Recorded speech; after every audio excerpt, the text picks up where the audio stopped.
il armait les fameuses raids de Tabara. Omawulire agakagwawo agava mu ggwanga erya Democratic Republic of Congo, President w'eggwanga erya Congo ekiri ekikesero olunaku olwaleero mu press conference gy'abadde nayo ng'ayogerako ne bannansi b'eggwanga erya Congo akawaŋŋamudde ategeezezza nti Paulo Kagame Rutagambwa takoma ku supplyinga takoma ku sponsoringa kabinja ka M23 kokka. Ali mabega wa kabinja akamanyiddwa nga Red Tabara akagenda maaso n'okubanga katirimbula abantu n'okwagala okuvuunika gavumenti ya Ndayishimiye akulembera eggwanga erya Burundi. Wuliriza bulungi nnyo. Tubadde tukuwa amawulire gano okumala ebbanga era nga tukuwa reports ez'enjawulo ezirumika era ezirumiriza President w'eggwanga erya Rwanda n'eggwanga lye wamu n'amajeege aga RDF okubeera nga bali mabega w'akabinja aka M23 era n'okubeera nti ya deployinga amaje mu ggwanga erya Democratic Republic of Congo ye gye yayita defensive measure. Kakati mu kiri ekikeesero olunaku olwaleero President w'eggwanga erya DRC Democratic Republic of Congo Felix Tshisekedi Tshilombo abaddeyo ne press conference era nga mu press conference eno ayogeddeko ne bannansi ab'eggwanga erya DRC ensonga zibadde nnyingi nnyo wabula mu press conference eno wakawaŋŋamulidde President wa Congo kizibu nnyo President okwogera ebigambo nga byanjwanjwa.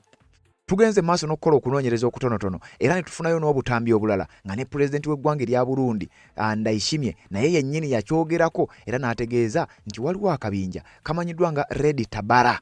Akabinja kano kaagala kuvuunika gavumenti ya Ndayishimiye akulembera eggwanga erya Burundi era akabinja kano amagye ga Burundi gabadde gagenda maaso n'okuba nga galwanagana nako kabadde kagenda maaso n'okukola ebikolobero ku ttaka ly'eggwanga erya Burundi mu kibuga Bujumbura jjukira gye buvuddeko wabaddeyo waaliyokko n'okubwatuka kwa bbomu mu kibuga Bujumbura okumpi n'amaka g'omukulembeze w'eggwanga eryo. Kakati kigambibwa nti kandiba akabinja akamanyiddwa nga Red Tabara akabinja kano nga nako kali mu kkongeera ekyewuunyisa M23 gyeri n'akabinja ka Red Tabara kagambibwa okuba nti gye kali twogera ku Eastern Democratic Republic of Congo. Jjukira waliwo olubuubuuto lwe tuyita Eastern Democratic Republic of Congo. Olubuubuuto olwo waliyo eri waggulu province emanyiddwa nga Ituri ekibuga bakiyita Bunia, waliwo awo North Kivu ekibuga bakiyita Goma, then waliyo South Kivu ekibuga bakiyita Bukavu. Kati Ituri ne North Kivu bayina ensalosalo wakati bali ku nsalosalo wakati wa Congo bali ku nsalosalo eya Congo ne Uganda. Naye ate North Kivu eno nga ewali ekibuga Goma bali kumpi n'eggwanga lya Rwanda.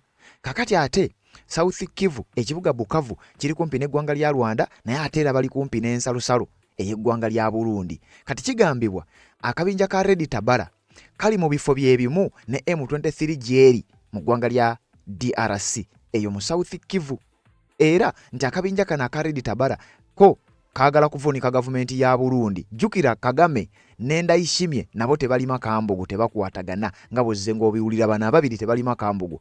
President w'eggwanga erya Burundi munywanyi gwa Felix Tshisekedi owa Democratic Republic of Congo era beba bagambibwa okuba nti international community erabika eri mabega waabwe era babaakinga olw'ensonga nti bandiba nga bebaliko affeva y'abantu bakaŋŋambe nti bebalondebwa abantu bebaagalibwa abantu ba bulijjo bannansi. Kakati ate sayidi ya Paul Kagame Rutagamba ne minywanyi gye bebaagala okuba nga bavuunika gavumenti ezo.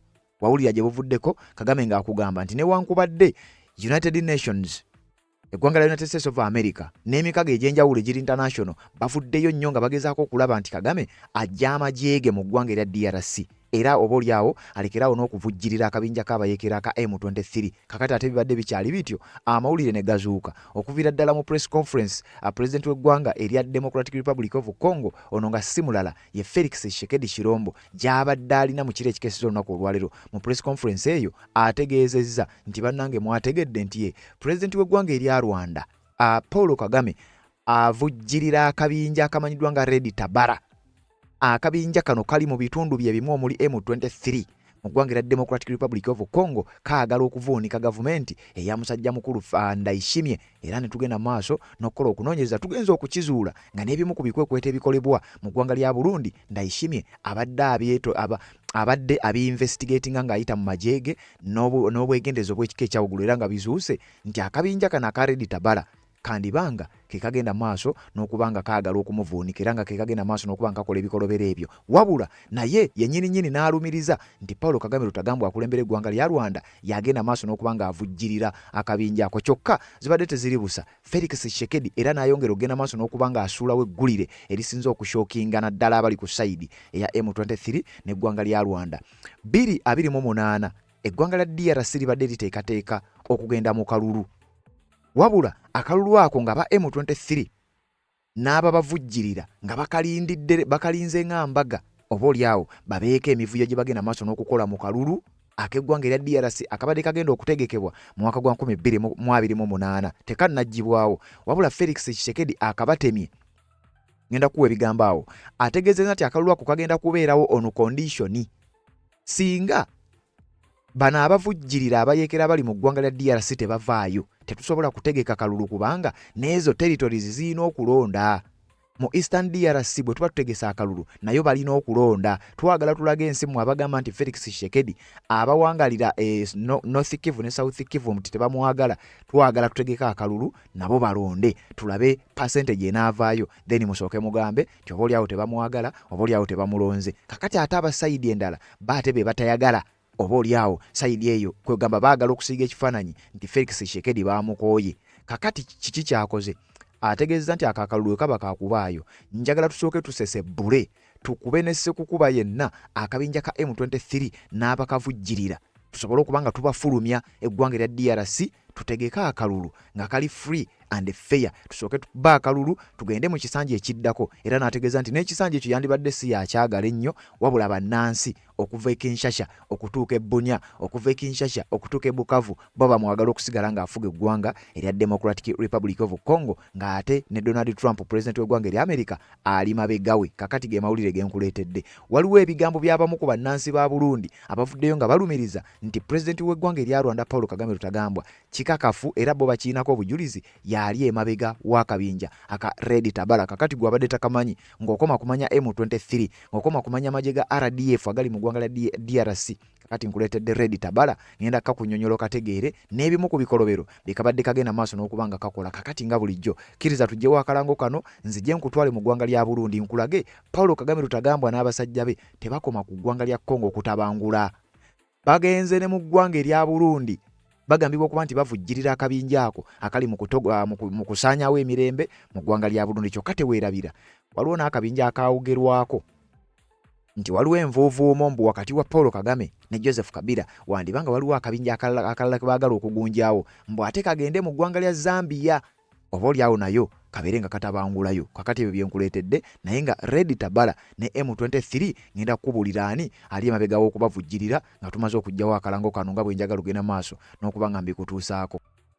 Nga z'obufumbo olina omwami naye ng'akutawaanya olina omukyala ng'akutawaanya bajja ne bakwagalako ne bagenda gwe alina ebizibu mu byenfuna nga sente zikuyita mu ngalo wooteeka sente zifa bufi b'owola tebazza gwe aloota ng'ogwa mu nnyanja gwe alumizibwa omutwe nga guganye okuwona naawe aloota ng'ebintu bikozesa ensonga z'obufumbo nina ekifo ku mugga awali amayinja wennyambulirako ebisiraani ekikwa ekifiiriza omudibo obutaganja obutaweebwa nzijanjaba abantu ab'enzikiriza zonna nsiŋŋaanibwa njeru ku lw'ejjinja gwanjagala kuba ku nnamba yange eyo naawe aliye wale nnyo yita ku WhatsApp.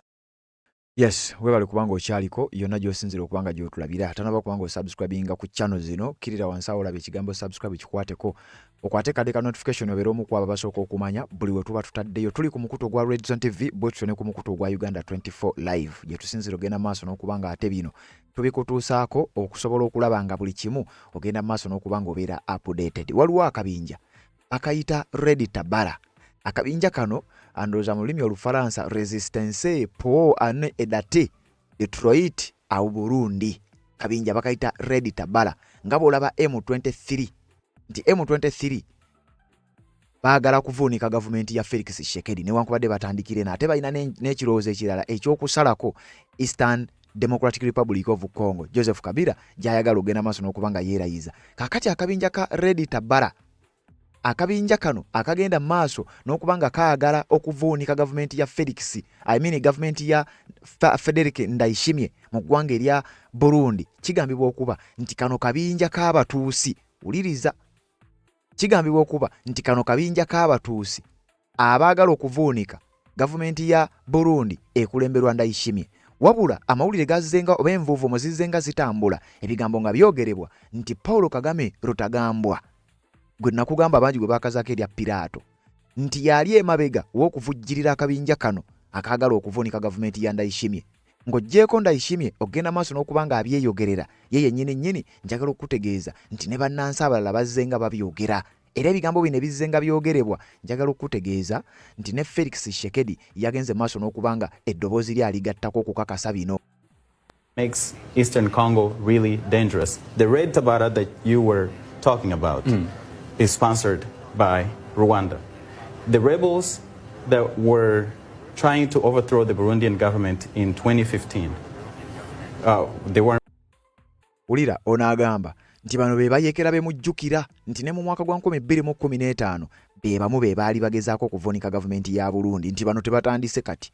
Naye wano ebyafaayo byabwe bitulaga nti akabinja kano kaatandikibwa emyaka mingi emabega era mu mwaka gwa 2015 mu kye bayita Burundi's 2015 political crisis. Akabinja kano ne kagenda maaso n'okubanga katandika kali mu South Kivu era ebitundu ebimu Paulo Kagame programu gyagambibwa okuba nti gyalina influence kakati oyo omu ku bannansi abalumiriza akatambike ngenda genda maaso n'okubanga nkakwongera otegere bulungi nnyo naye nga Felix Tshisekedi ye yasoose okuleeta eggulire lino n'enjagala nze gye nkunnyonnyole bulungi nnyo owulire musajja mukulu Paulo Kagame akulembera eggwanga lya Rwanda bwagenda maaso n'okubanga atinkuula entalo.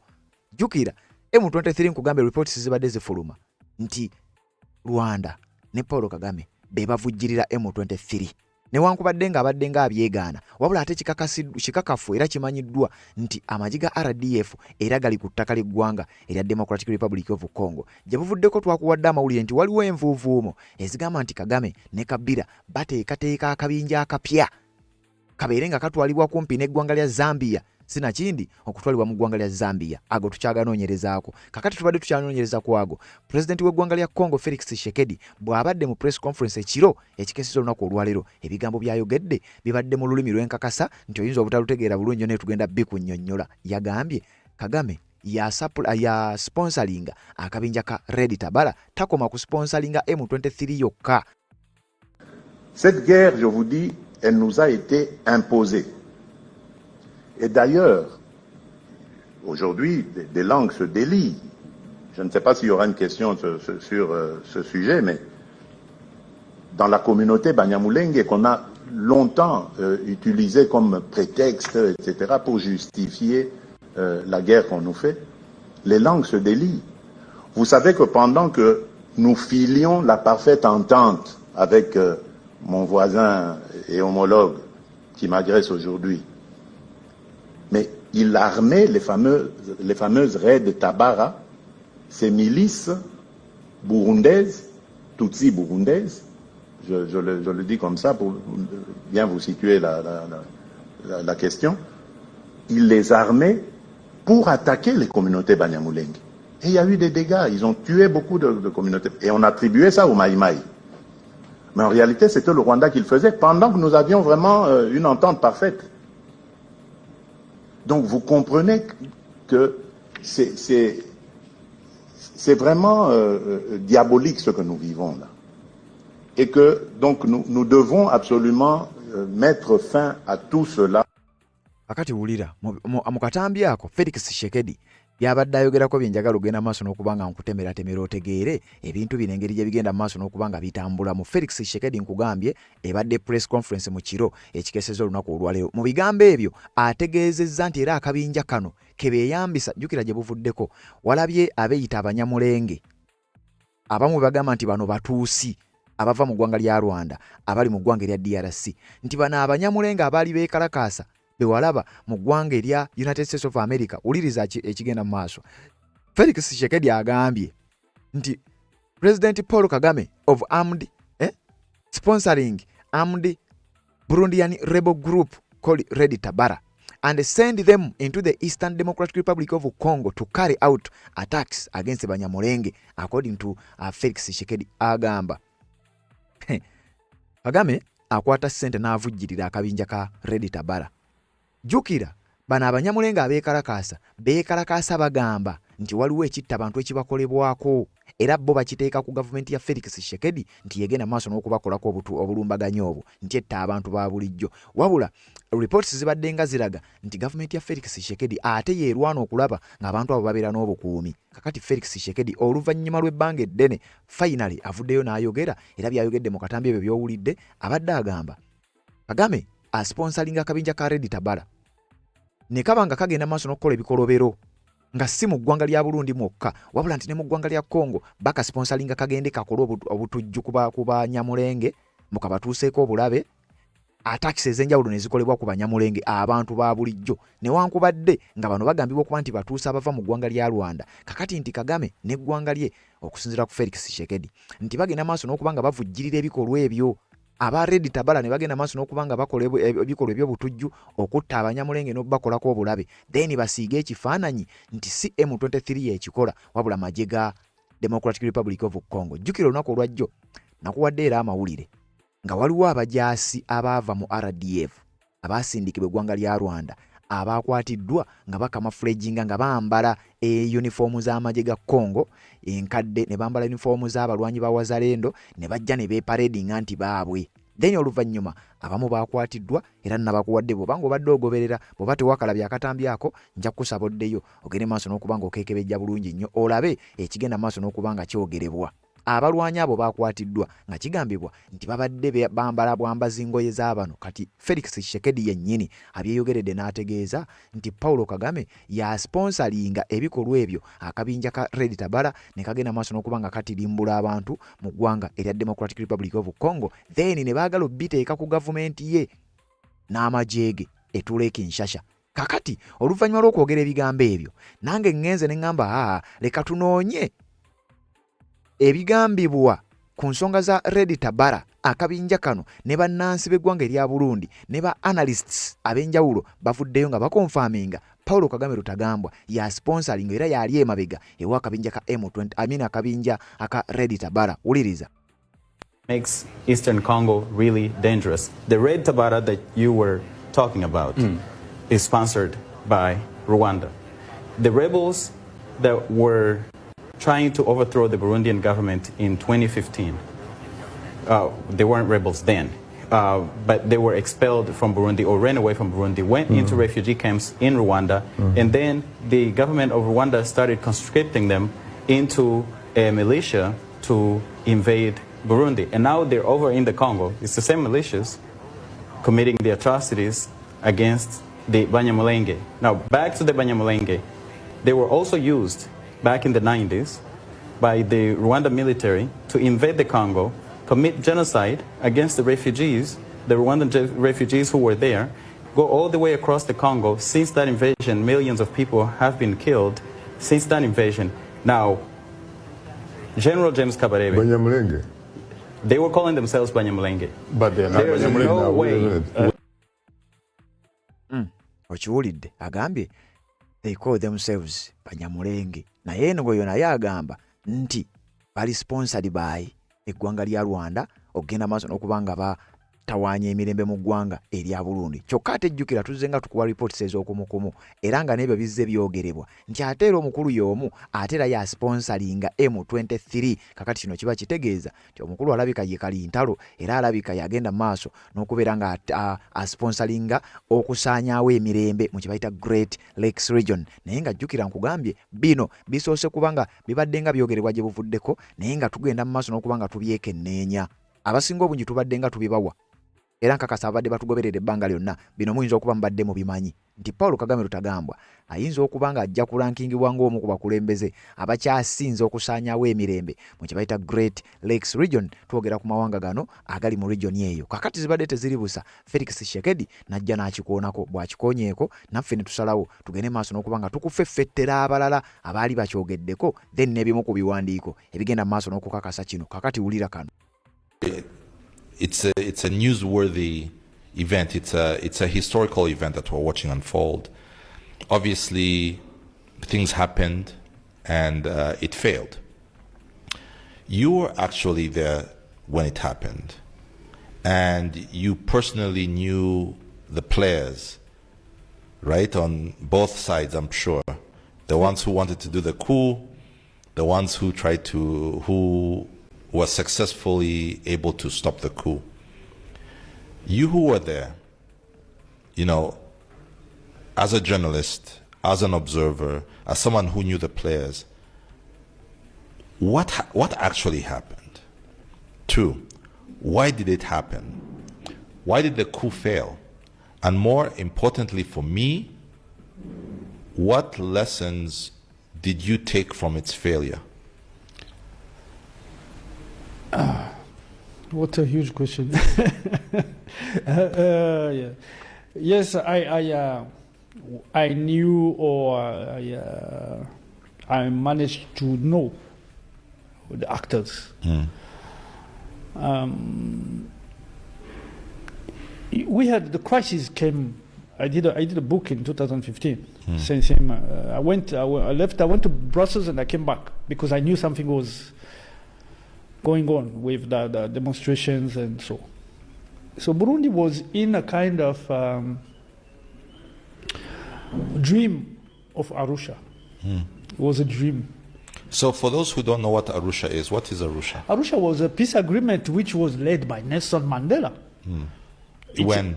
2005, I think, or a bit before. I have to check. But it's Nelson Mandela coming to Burundi, visiting prisons and saying, okay, you guys, you stop fighting and then stop killing each other. And at the same time, to link it to Congo, the so-called rebels at the time were attacking mainly from the Congo. They have left Burundi through Rwanda and went with Turquoise in Congo.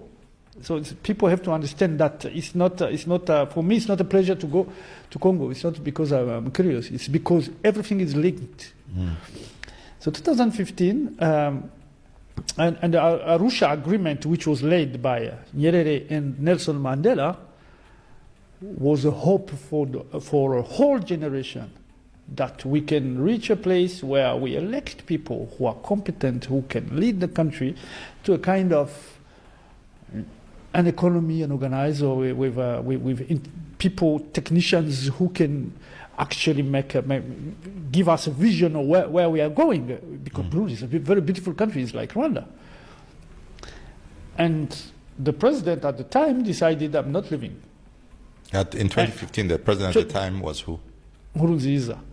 But we had already problems in 2010 where the election was supposed to be rigged. I mean, the opposition party have left the processes.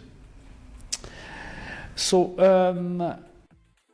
owulidde omusajja oyo mu byannyonnyodde agambye akabinja kano akaabayeekera kati akaagala okutalangula eggwanga erya Burundi nti kali mu ggwanga lya Congo era kagenda mu ggwanga kagenda mu ggwanga lya Congo through Rwanda kyokka ate nga ne M23 egambye okuba nti era evujjirirwa Rwanda. Kakati pulezidenti w'eggwanga erya Burundi amanyiddwa nga Ndayishimiye naye emirundi mingi gyawuliddwako ng'avaayo n'agenda maaso n'okuba ng'alumiriza akatambi ako eddoboozi lyakyankalanye eddoboozi lyatucyankalanyeeko naye nga pulezidenti w'eggwanga lya Burundi mu katambi ako yabadde naye alumiriza ng'era akkaatiriza nti abayeekera baagala okusuula gavumenti ye basinzira mu ggwanga lya Democratic Republic of Congo mu bitundu bya South Kivu era nga mu South Kivu eyo baagendayo nga bayita mu ggwanga lya Rwanda era nga akkaatiriza n'okulumiriza nti bavujjirirwa basponsalingibwa bayambibwako pulezidenti w'eggwanga erya Rwanda amanyiddwa nga Paul Kagame Rutagambwa. Ebigambo bya Ndayishimiye bye yabadde agezaako okugenda maaso n'okuba ng'ategeeza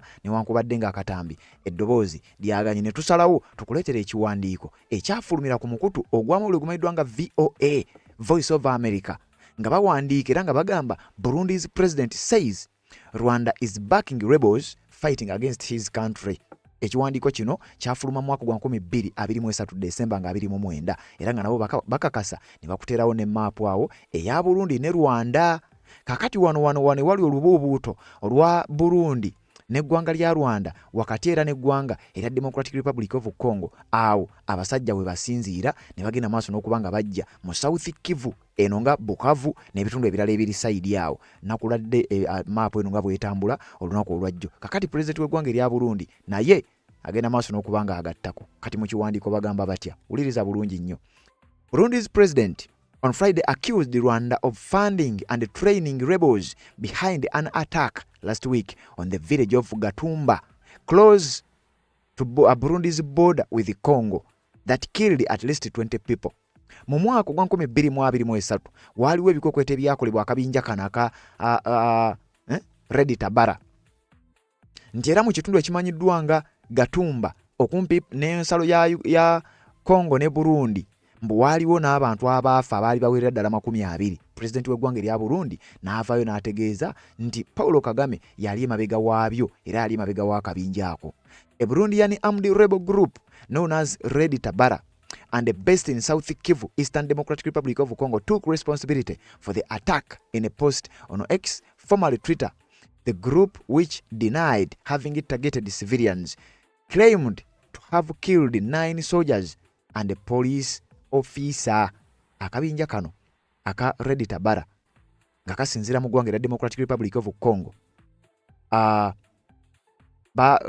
mu kitundu ekimanyiddwa nga South Kivu ng'era bwe nkugambye. Kakati amawulire gafuluma nga ne pulezidenti w'eggwanga erya Burundi agenda maaso n'okuba nga akkaatiriza. Burundian authorities consider Red Tabara a terrorist movement.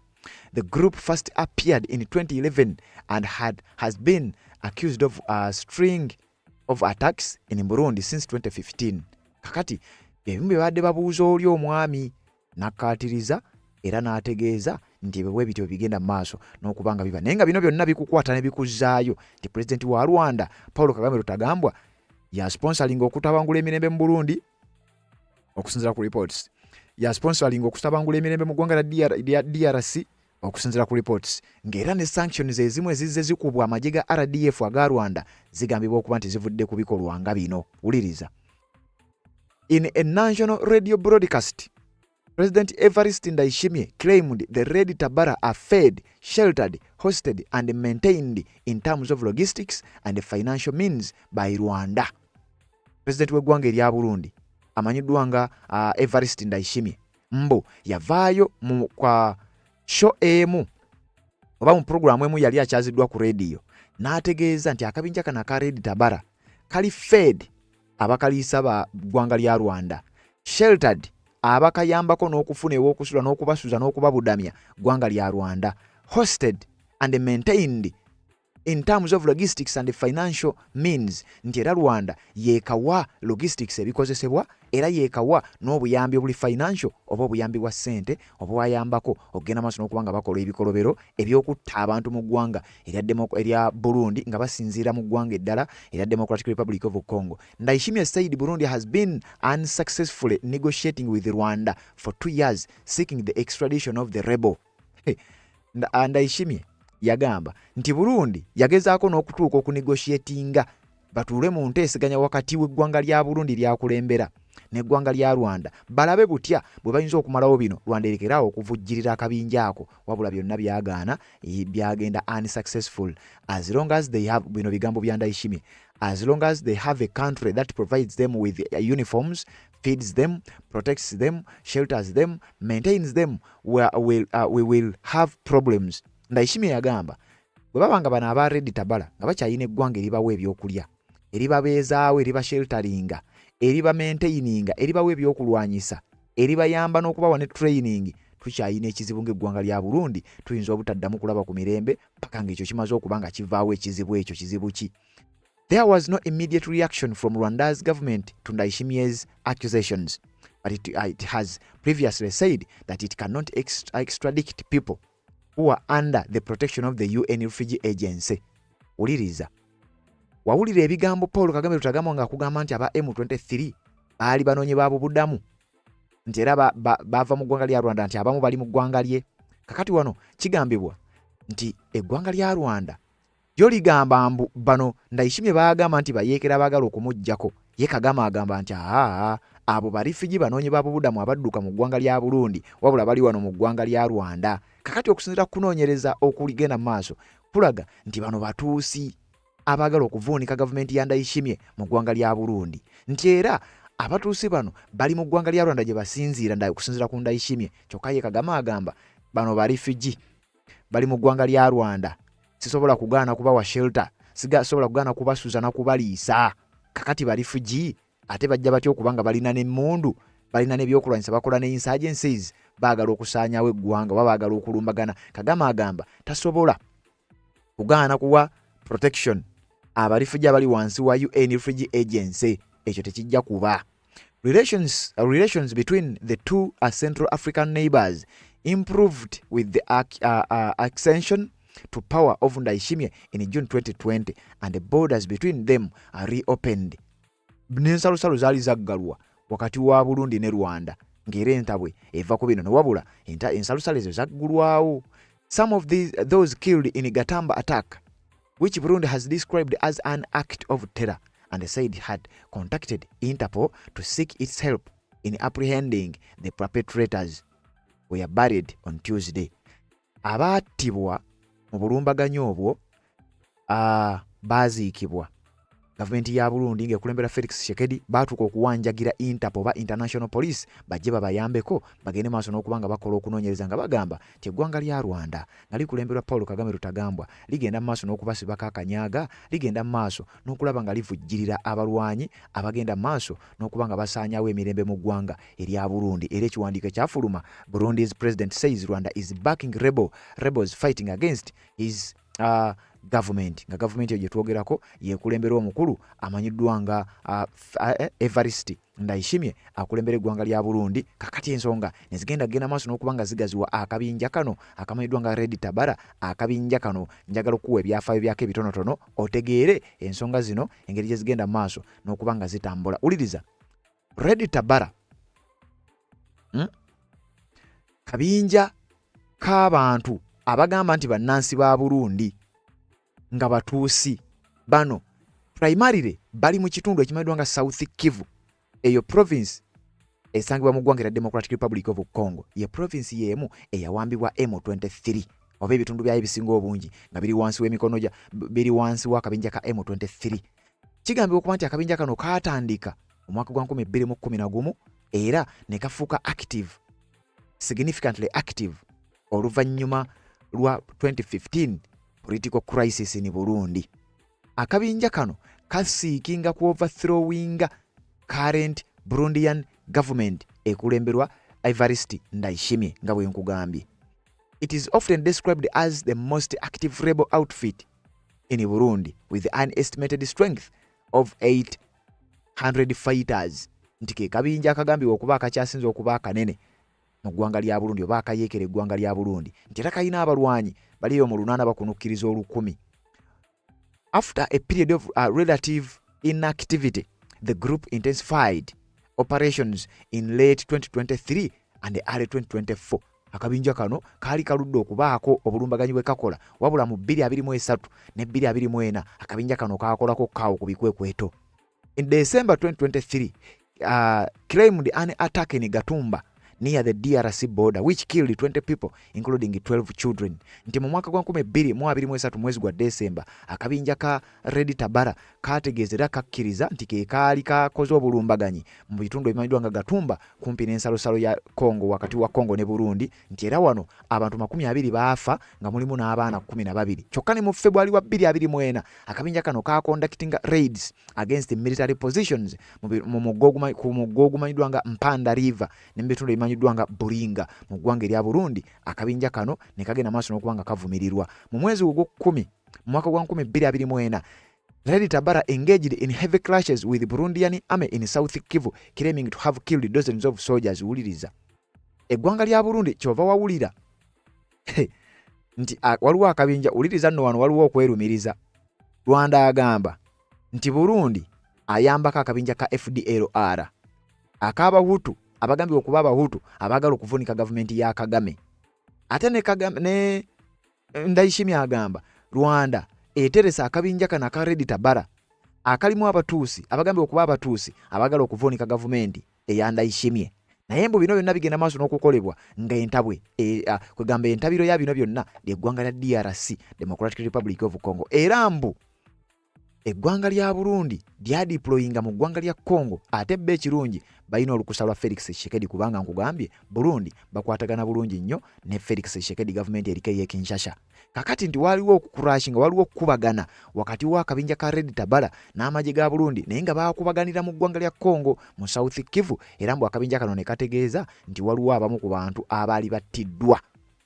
The group's existence has severely strained regional relations, particularly between Burundi and Rwanda. Nti akabinja kano katuusizza n'amawanga nga Burundi ne Rwanda okugenda maaso n'okubanga baawukana naye ng'akabinja ako kagambibwa okuba nti kavujjirirwa eggwanga erya Rwanda okusinziira ku bigambo bibadde bitambula bibadde bikyayogerwa bwogerwa. Pulezidenti w'eggwanga erya Democratic Republic of Congo mu press conference gy'abadde nayo n'agenda maaso n'okubanga alumiriza era n'ategeeza nti bino si bigambo bugambo si byambu. Ekituufu kiri nti akabinja ako Paulo Kagame Rutagambwa yagenda maaso n'okubeera ng'akavujjirira ensi n'ewuniikirira kuba ono abyogedde mukulembeze wa ggwanga mulamba akulembera eggwanga erisinga obugagga mu nsi yonna eggwanga erya Democratic Republic of Congo n'ayongera okugenda maaso n'okubanga akikakasa nti Paulo Kagame Rutagambwa yavujjirira akabinja aka Democratic akabinja akamanyiddwa nga Red Tabara akatirimbula abantu mu ggwanga erya Burundi eri kulembera omukulu amanyiddwa nga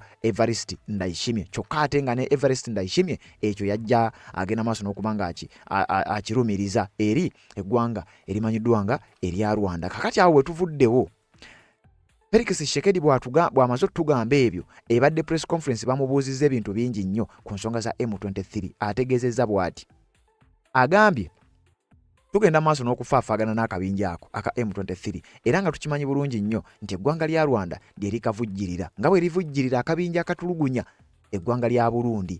Kakati Tshisekedi ategeezezza tulina akalulu mu mwaka gwa 2028 era akalulu ako twagala okukategeka n'abasajja Abamerika tubayita babeere b'obuzavazi mu kalulu ako wabula on condition nti akalulu ako tulina okukategeka nga tumaze okufeffetta tumaze okukuba n'okusaanyaawo akabinja ka M23 akavujjirira eggwanga lya Rwanda.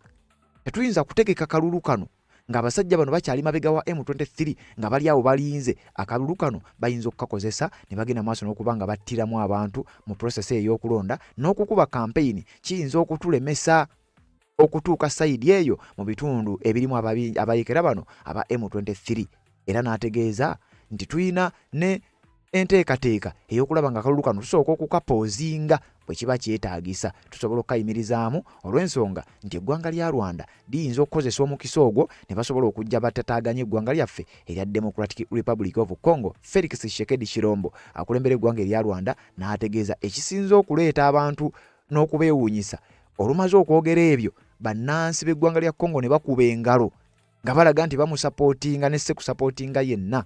Ekintu ekisinza okwewuunyisa abantu ab'enjawulo nga beebuuza kino kisoboka kitya eggwanga erya Democratic Republic of Congo. Felix Tshisekedi Chilombo ng'ategeezezza ebigambo ebyo era n'ekiwandiiko wano ne kifuluma ne ŋŋamba nja kujja ngende maaso n'okikuyitiramu. Wuliriza. President Felix Tshisekedi makes the upcoming elections conditional on the liberation of the occupied territories. Wuliriza. Akalulu kano singa kategekebwa mu ggwanga lya Congo waliwo territories eziri wansi w'abayekera ba M23 kijja kuba kizibu era ezo territories zijja kuba tezironda. Kakati ate ye Felix Tshisekedi akugamba nze njagala zironde mbakuba akalulu mutegere nti ne candidate yenna gwe muli bamusimbyewo gwe muli bamuleese nsobola okumuwangula ne mu territories ezo. Ate ng'ekyo kyongera okulaga nti abo abayekera ba M23 bajja kuba tebakyayina kifo bwe bagamba nti wano baakola ki. Kakati Felix Tshisekedi ategeezezza tujja kumala kubasaanyaawo tugenda kumala kubakuba awo nno obunkenke ne buboolekera. Wuliriza. The President of the Democratic Republic of Congo has made the organization of the next elections conditional on the liberation of the territories in the Eastern Democratic Republic of Congo occupied by Rwanda during a press briefing held on Wednesday at the African Union City in Kinshasa. Era wulira, President w'eggwanga erya Congo agambye kino nekyongera ogenda maaso n'okubanga kikakasibwa nti akalulu kano tekagenda genda maaso n'okubanga kategekebwa okujjako ng'ebitundu ebyo ebyawambibwa era ebiri mu control ey'amagye ga Rwanda bimaze okubanga binunulibwa. Teweerabira nti amagye ga Rwanda gakyaliyo mu Congo kuba ne Kagame yatuuka okukikkaatiriza n'okukitegeeza nze siri willing ku withdrawinga mu ggwanga lya Congo. N'olw'ebigambo ebyo ne byongera okukakasa nti amagye ga Rwanda gali mu Congo ebitundu bye galimu kiba kitegeeza baabiwamba kubanga tosobola kubeera mu kifo gavumenti tekukkiriza n'oba nga tewawambawo buwambi kitegeeza amagye ga Rwanda gaawamba ebitundu ebyo. Kakati nno n'olwekyo kiba kitegeeza ebyo ebitundu bibanga ebitali kugamba enteekateeka za gavumenti ya Congo bibanga ebitajja gigoberera. Kati Felix Tshisekedi agamba kati ntegeka nti okulonda ebyo ebitundu byange byemmanyi biba bijja kulonda bitya ng'ate abasajja baabiwamba. Tugenda kusooka kuba tubeere nga tubinunula then tutegeka okulonda. unless there is a compelling situation such as the one we face today, that of war, unfortunately, we will not be able to hold elections in 2080. But this will not be because I have refused to organize them. We will not hold them without Nord and Sud Kivu. Felix Tshisekedi bw'atyo byategeezezza. Yagambye ebitundu Rwanda bye yeesenzaamu n'abayeekera ba M23 bye bawambye naddala eyo mu Kivu nga tebinnaba kudda mu mikono gyaffe completely and 100% and also tetujja kutegeka kalulu kubanga kakati abo banaalonda batya.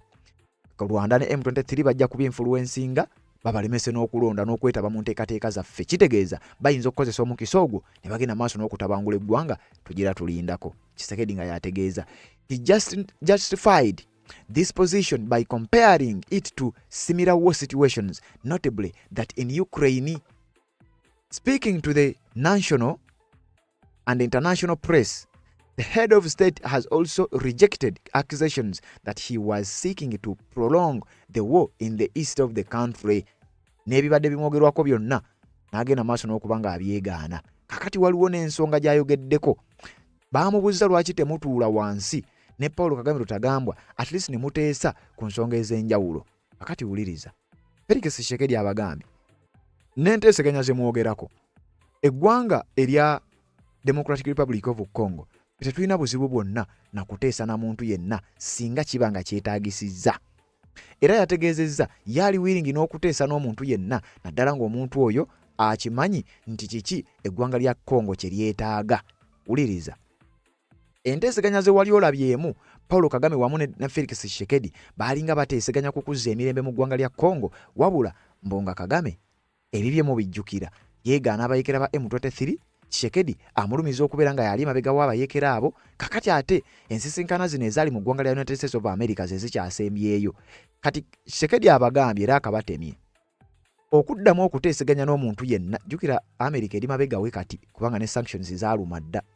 Okuddamu okuteesa n'omuntu yenna. Tetukyateesa nti M23 etwaleko ebitundu bya Eastern part of Congo. Tetukyateesa nti oba mutuweeko bye tukola. Njagala tugende mu kuteesa ng'ebitundu bya Congo byonna okwetoloola eggwanga lya Democratic Republic of Congo mugenda kubivaamu. Bwe tuba ng'enteeseganya ze tugendamu teziri kweyo ensonga, tewali nteeseganya zigenda kubeerawo.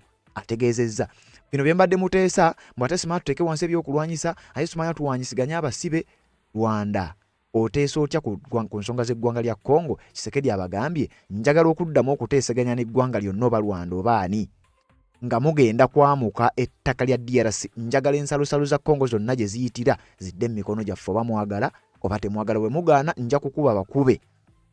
Donc le dialogue je le veux, mais je veux un dialogue qui soit conditionné par la paix totale et véritable sur tout l'ensemble de la République démocratique du Congo. On ne doit pas insulter nos compatriotes de l'Est qui ont besoin de nous. Est-ce que vous savez qu'à Goma et à Bukavu, beaucoup de nos compatriotes sont désespérés. Moi je reçois des appels des gens qui me disent mais nous avons l'impression d'être abandonnés, d'avoir été abandonnés par Kinshasa. Moi ça me chagrine, ça me fait très mal parce que je vois comment je me casse en plusieurs morceaux pour les sortir d'affaires, mais ils continuent de penser à ça. Donc ça veut dire que nous devons leur montrer, leur envoyer des signaux positifs, leur faire comprendre qu'on ne les a pas oubliés. Alors tenir un dialogue comme si eux n'existaient pas ou comme si leur situation était normale, je trouve que c'est indélicat. Tshisekedi yabadde agamba nti enteeseganya zonna ze mwagala ndi willing okutuula era n'ogenda mu nteeseganya ez'ekika kyonna, wabula enteeseganya ze nnyina okugendamu sizigendamu nti olw'okuba eggwanga lirina okumpa feva, eggwanga erimu eritali lya Congo tirina okumpa feva, oba oli awo titugende maaso n'okuba nga tutuula tuteese. Oluvannyuma lw'okuteesa njagala ng'ebitundu by'eggwanga lyange byonna bidda mu mikono gya gavumenti gye nkulembera. Si bye bino mbwate ffe twawambako South Kivu, ffe twawambako simanya ebitundu bya North Kivu.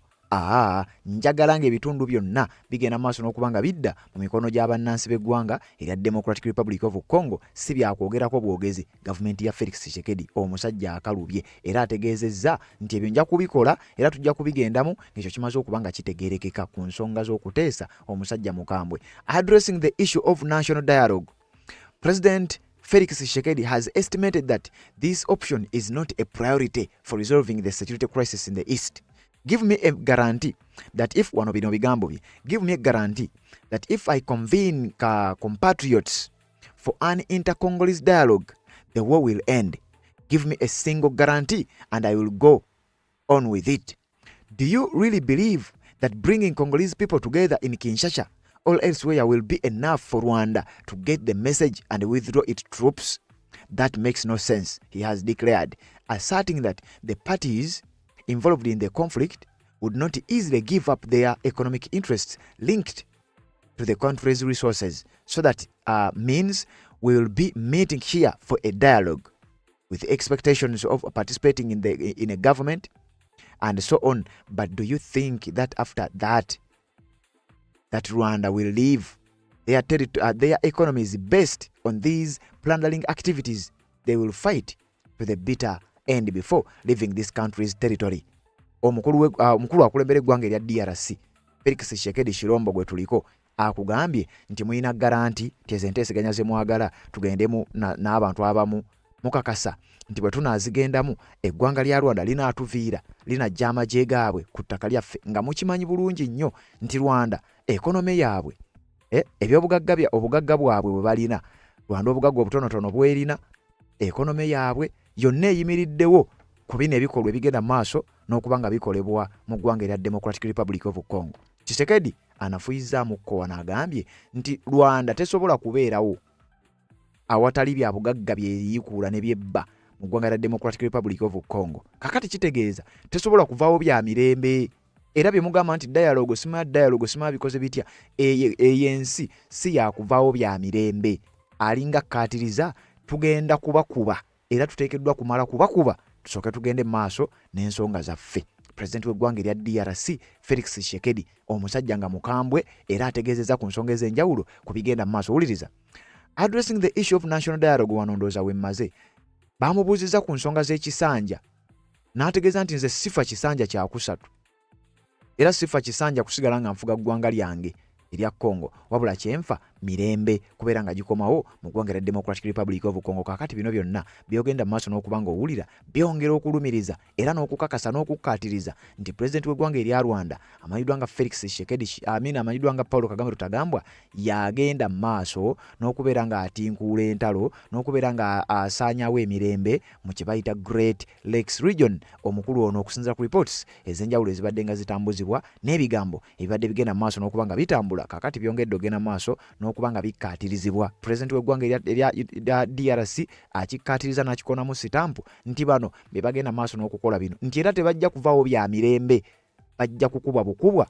Omunno ayogeredde n'ebyama ebikwata ku ggwanga lya Burundi. Olubuubuuto olwo lwolaba abasajja bano balwagala nnyo era lwe bagenda maaso n'okuba nga bakozesa okusobola okuba nga baataakinga amawanga amalala. Kati ekyo kyolaba wansi ndowooza maapu eno ngikugaziizeemu ogirabe bulungi nnyo eggwanga lya Rwanda engeri gye litambulamu n'eggwanga lya Congo okusobola okuba nga balwanagana oba nga basaanyaawo emirembe mu ggwanga eryo batandikira wa. Wuliriza.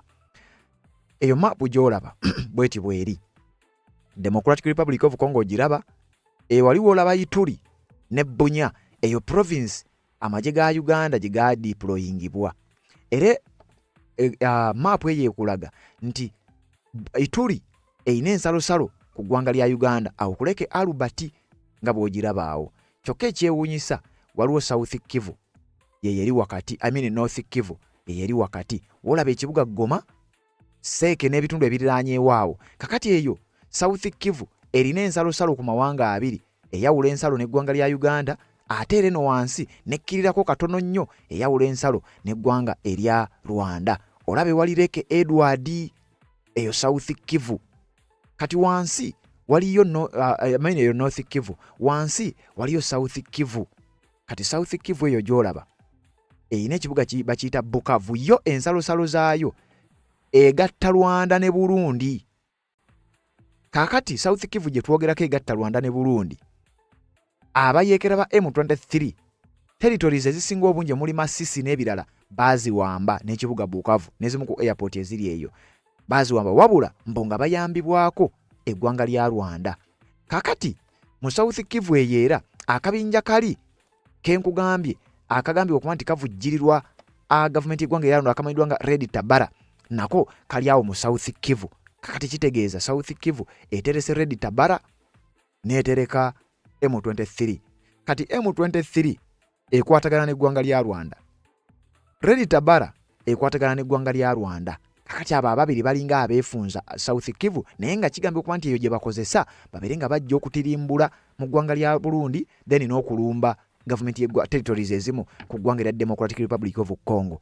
Pulezidenti w'eggwanga erya Burundi yalumiriza era n'ategeeza nti Paul Kagame Rutagambwa yali emabega w'akabinja ako akamanyiddwa ng'aka Red Tabara. Kyokka zibadde teziribusa ne pulezidenti w'eggwanga erya Democratic Republic of Congo naye n'avaayo n'akkaatiriza nti Paul Kagame Rutagambwa ali mabega era avujjirira sponsoringa akabinja akamanyiddwa nga aka Red Tabara akagenda maaso n'okubeera nga katirimbula abantu mu ggwanga lya Burundi kaagala okuvuunika gavumenti ya Ndayishimiye mu ggwanga erya Republic of Burundi. Ensonga ne zigenda maaso n'okuba nga zitambula. Felix Tshisekedi ebigambo byayogedde bibadde bingi nnyo, press conference ebadde mpanvu nnyo, naye nsazeeko nkuweeka ebyo pozi na bino benyinza okukulekera ng'ate ngenda maaso n'okuba nga nkusiibula. Wuliriza.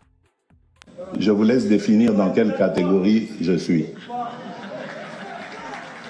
Mais ce que je veux vous dire simplement, c'est que la responsabilité que les Congolais m'ont confiée n'est pas de m'arrêter à ce que je vais faire pendant le mandat. C'est d'aussi regarder les générations à venir. Qu'est-ce que je vais préparer pour eux? Yes, webale kubanga okyagoberera bw'oba tonaba kubanga osubscribinga kikole tubeere nga tutambula ffenna. Gwe amaze okubanga osubscribinga genda mu comment section teekamu obubaka bwo ku nsonga ez'enjawulo era zetugenda maaso n'okubanga ate tukusombera okubanga tuzikutuusaako. Genda maaso n'okubanga ate osubscribinga ku channel eno, genda mu comment section teekamu obubaka bwo tubeere nga tutambula ffenna. Ensonga zikyali nnyingi nnyo ate era nga tukyagenda maaso n'okubanga tuzikutuusaako, so kkiriza tuwuliziganye mu updates ezigenda okubanga ziddako ku mukutu gwe gumu ogwa Red Zone TV wamu ne ku mukutu gwaffe ogwa Uganda 24 live kutusinzira ogenda maaso n'okuba ate nga tubikuwa live ensonga nga bwe zigenda maaso n'okubanga zitambula. Nsonga z'obufumbo olina omwami naye ng'akutawaanya, olina omukyala ng'akutawaanya, bajja ne bakwagalako ne bagenda. Gwe alina ebizibu mu byenfuna nga ssente zikuyita mu ngalo, w'oteeka ssente zifa bufi b'owola tebazza. Gwe aloota ng'ogwa mu nnyanja, gwe alumizibwa omutwe nga guganja okuwona, naawe aloota ng'ebintu bikozesa ensonga z'obufumbo. Nina ekifo ku mugga awali amayinja wennyambululirako ebisiraani, ekikwa, ekifiiriza, omudibo, obutaganja, obutaweebwa. Nzijanjaba abantu ab'enzikiriza zonna, nsiŋŋaanibwa njeru ku lw'ejjinja. Gwanjagala kuba ku nnamba yange eyo, naawe ali ewala ennyo yita ku WhatsApp.